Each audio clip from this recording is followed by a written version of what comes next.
enough from an execution standpoint and an effort standpoint to win the game, but we didn't. Now we go to, hopefully we're going to the NCAA tournament. We won't know that till tomorrow, but this team is playing very well together. I think we've won 7 out of 9 now, and they've come together on both ends of the floor, so it's fun to watch. Anything else? Right there behind you.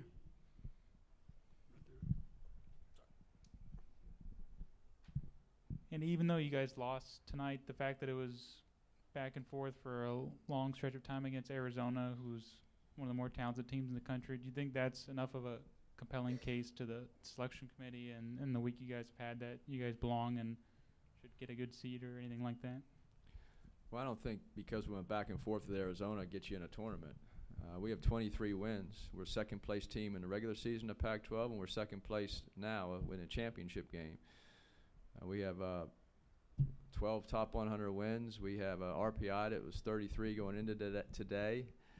We have 11 wins away from home, and we have all the quadrant wins. We got a lot of those too. So we're very proud of our players to come in second in a league like this. And people say, well, your best win was so and so. Well, try going on the road to the Arizona schools and the Oregon schools and the mountain schools. You know, we're the first team in Pac-12 history to ever sweep the mountain schools and the Oregon schools in the same year. The first team in Pac-12 history. Only 5 schools have ever done it in the mountain schools. That's how hard it is to win in Colorado and Utah and Oregon State, and not to mention going to the Arizona schools. And unfortunately, with the unbalanced schedule, we didn't have the Arizona schools come to our place this year. So.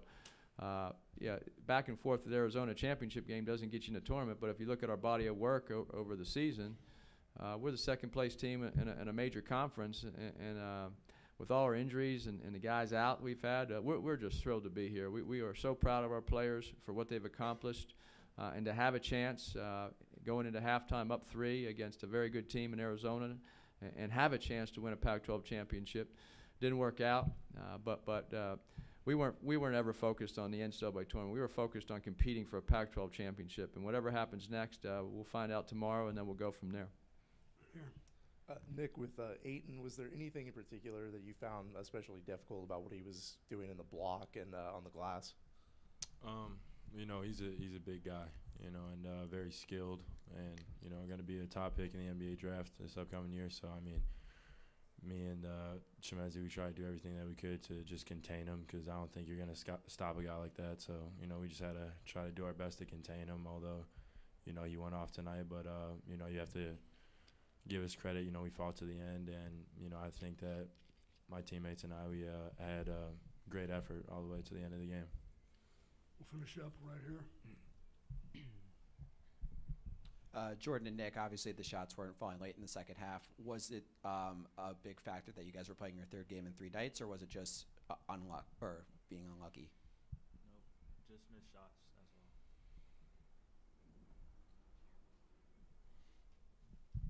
well. All right, Coach. Good luck tomorrow. Thank you.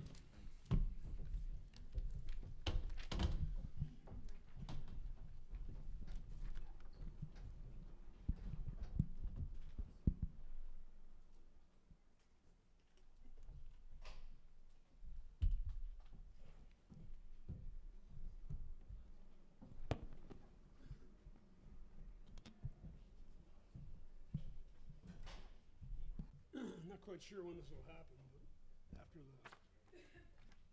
stuff on the floor.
Again, to help us, please, with the Pac-12's live stream, please ask for a microphone when we get to questions. Coach Miller, both championships this year. Well, we're honored to represent the Pac-12. We really believe in this conference. I think we have a number of quality teams and a few teams, one in which we just played, USC, that you would not want to play in the NCAA tournament. They're very, very talented. Jordan McLaughlin is as smart of a point guard as I think I've seen. Yesterday was Aaron Holiday and Welsh in that team, but to win 3 games in 3 days is quite an accomplishment. On the heels of winning the regular season, we're certainly very proud of those 2 accomplishments. To my far left, Dusan, there's been some amazing, great players that have played at the University of Arizona. Not all of them have been fortunate to have won 3 regular season championships and 3 Pac-12 tournament championships. And Parker and Dusan have done that. And then obviously DeAndre, the dominance that he just put forth. If there's another player better, I'd like to meet him. But he put his team on his back, and he played the right way, and he absolutely was a one-man wrecking crew here these last 2 days. So we're confident. We use this tournament to prepare for next week, and hopefully we can continue to play our very best. Questions? Right here. Dusan, what does this mean? Like, what are your emotions right now? Man, it's just unbelievable feeling right now. Tonight's game was one of the best games of the season for us. I think, especially in the second half, we played really tough, especially on defense, and I think that's the reason why we won. We held them to only 61 points. Yesterday we played UCLA in the overtime. They scored 67. And then that's the example of how we should go from now on. If we want to do something in March, we have to play defense like we played in these last 3 days. Like I said, it's just unbelievable feeling. Like I felt like I played in McHale tonight. The fans were amazing, and it was much easier to play when you had that kind of support, in the stands. So, we are all just proud and grateful for all the support that we received today. Sean, you guys have won this event before, but given what you had to go through to get here, does winning this tonight mean a little bit more? It does, because when you're the head coach, you represent the players, you represent the families of the players. You want to protect them, you want them to have success, you want them to really enjoy their experience, and all of that was really on the table. And I give our leadership of our team a lot of credit, Dusan being one of our team's leaders. We stuck together, and you hear it all the time that adversity can bring out the best in a group, bring a group closer together. And I think in some ways that really is the identity of our team. We fought all year, and hopefully we can continue to fight here for a couple more weeks. Yeah, DeAndre, is there something about these last 2 days that you could point to specifically and kind of say why you've been able to raise your game to another level, especially considering the quality of the competition? I just want to win. That's about it. I'll do whatever it takes to win. I play hard on both ends of the floor. I give my all, and having 5 guys, having teammates that I have my back. And knowing that they know that I have their back is it's a great feeling. It makes me go all out for them. DeAndre, what would you say is the biggest difference between the second round struggles in Colorado versus your back-to-back 30-point performances against UCLA and USC? Was it pressure in the first game since it was your Pac-12 tournament debut? Like I said, I think it was yesterday. I had, it was a little starstruck. I didn't feel really. I wasn't ready. To be honest, I was rushing all my shots against Colorado, wasn't taking my time. And, I just needed to really watch film and just, Coach told me to take my time, face up, see what the defense is giving me, and that's what I did. Sean, kind of along those lines, after that Colorado game, was there any particular bits of advice or wisdom you gave DeAndre to maybe help him settle in a little better? No, DeAndre, his heart is always in the right place, so that's the starting point for everything. And, not a lot of guys would admit that they're a little bit nervous. But sometimes you forget that he's young, 19 years old. This is the first Pac-12 tournament. In Duson's case, I think tonight would have been the 11th game. So, I mean, that was a long time ago that he might have had that same feeling. So that's why it's so important that you're a part of a good team, a program, because, you know, DeAndre relies on his teammates, like he said, to have his back. And I think that struggle, if you would even call it a struggle, to me, prepared him for the last 2 days. And I think this tournament will really prepare him for next week and our team. Over here. DeAndre and Duson, what did you guys think of Raleigh's dunk about midway through the second half there where he posterized that guy? With me and Raleigh, he'll always, in practice when we work on our zone offense, he always tell me, look for the cut. And, once I heard him say Dre, I just dished it off to him, and there was curtains after that. It took me a few seconds to realize what happened.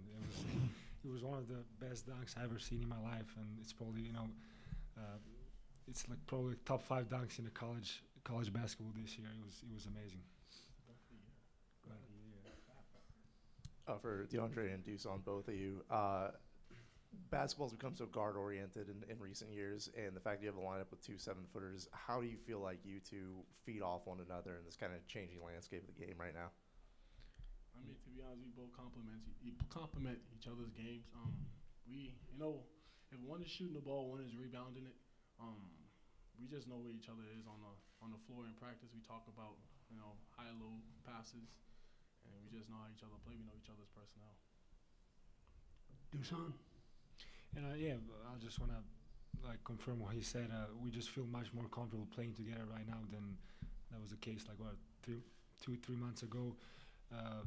We just have more experience playing together in practice and in games. So, now when I catch the ball in the high post, I exactly know where to throw the ball, and then DeAndre will catch it and finish it almost 100%. So, it just experience and getting more comfortable playing with each other. And I think, from this point on, we're gonna just keep improving our relationship on the court. We'll go with 2 more, one here and one here. Yeah. For all 3 of you, when you come to Vegas, it's Tucson North. How does that make you feel? Is it just like home comfort? I always try to stress to these guys, don't ever take it for granted, because it's not like that everywhere. In most cases, the only experience they'll get in college is the place they choose, so they don't know the other side. And our fans, the thing that's amazing about our fans is they're passionate, they love the U of A, but because of what Coach Olson did and because of so many great, great teams and players that have been here for decades, they are very smart. They're not just fans that cheer when the ball goes in the basket and boo when things aren't going well. They have a loyalty and an understanding of a bigger picture, and you sense that as a player. In McHale, a lot of times our worst basketball that we play is met with the loudest cheer. And in some arenas, it's not like that. So these guys, as they move through life, I think that's why so many of our former players love the University of Arizona so much, because that's what they remember. They remember being here, or they remember being at McHale. But our fans are awesome. You guys have anything to add to that? Everybody was warning me about our Tucson fans traveling everywhere, and I didn't know it was going to be like this. I felt like I was in McHale, made me more comfortable playing, and that's it. We'll wrap it up right here. Sean, this has obviously been a trying, perhaps emotional season for you personally and for this team, and I'm curious, winning the regular season, winning this tournament, and perhaps making a run even to the Final Four, is that something that provides part of the vindication that you've talked about, or is that something that comes from somewhere completely different? No, look, I'm living my life one day at a time. The two people, the 2 factions of people that I cherish and love every day are our players and the families of our players, because we're around each other and we're trying to accomplish something special. And I don't want any of these guys to walk out the door feeling like we left something on the table. And then, your own family, because, you have 3 sons, a wife, mom, and dad. They care a lot about how things are feeling. So, for me, it's about having that type of focus and belief and really controlling the things that you can control. Thank you, Coach. Mhm.